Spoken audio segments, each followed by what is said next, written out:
On a vu précédemment que l'angle θ associé à un point M du cercle trigonométrique est défini à 2 capi près, c'est-à-dire qu'il existe une infinité de mesures de cet angle. Ici, on va définir la mesure principale d'un angle, c'est-à-dire que l'angle θ, qui est égal à l'angle orienté I OM, c'est-à-dire à l'angle entre les vecteurs I et OM orienté de I vers OM, eh bien en fait, on va prendre la seule valeur de θ qui appartient à moins pi pi, et cette valeur est appelée mesure principale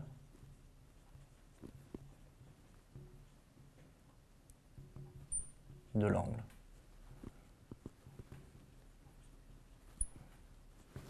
Et donc ce qu'on pourra écrire, c'est en fait que l'angle orienté I OM eh bien, est égal à θ plus 2 capi, c'est-à-dire plus un entier, donc k appartenant à z, fois 2 pi. Ça, ce sont les tours de cercle que l'on peut rajouter, mais ici, c'est bien la mesure principale que l'on a. Ou alors, on pourra aussi écrire, mais c'est strictement la même chose, que IOM est égal à θ modulo de pi, mais ces écritures sont équivalentes, hein. Ça ou ça veut dire la même chose. Simplement ici, à chaque fois, on a la seule mesure de θ qui tombe dans l'intervalle moins pi, pi, et ça, c'est ce qu'on appelle la mesure principale.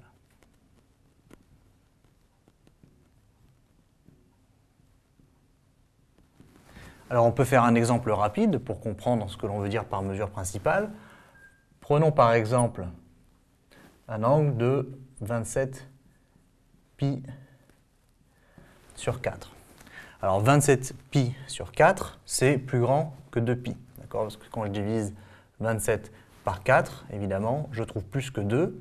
Donc c'est plus qu'un tour de cercle. Donc il va falloir identifier dans cet angle la mesure principale. Alors on peut écrire par exemple que 27 pi sur 4, eh bien en fait c'est 28 pi sur 4 moins pi sur 4 par exemple. Pourquoi pas, hein, 28 sur 4, l'avantage c'est que ça fait 7 pi. Ensuite moins pi sur 4.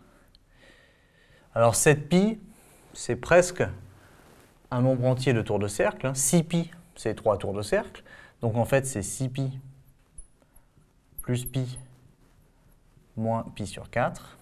Et ça veut dire que la mesure principale, elle est ici.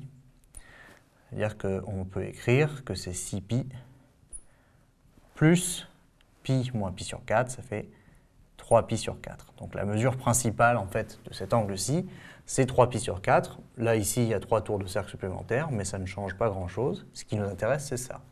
Évidemment, on aurait aussi pu dire 27 pi sur 4, eh bien c'est 24 pi sur 4 plus 3 pi sur 4. C'est même un peu plus rapide, parce que 24 sur 4, ça fait directement 6 pi, c'est-à-dire 3 tours de cercle, plus ensuite 3 pi sur 4, qui est du coup la mesure principale de l'angle. Donc il y a deux façons de faire, soit on va un peu plus loin, on va à 28 pi sur 4 et on retranche pour retomber là-dessus, ou alors on redescend d'un cran jusqu'à 24, puisque 24 sur 4, ça fait 6, et ensuite on rajoute cet excédent qui en fait est la mesure principale de l'angle.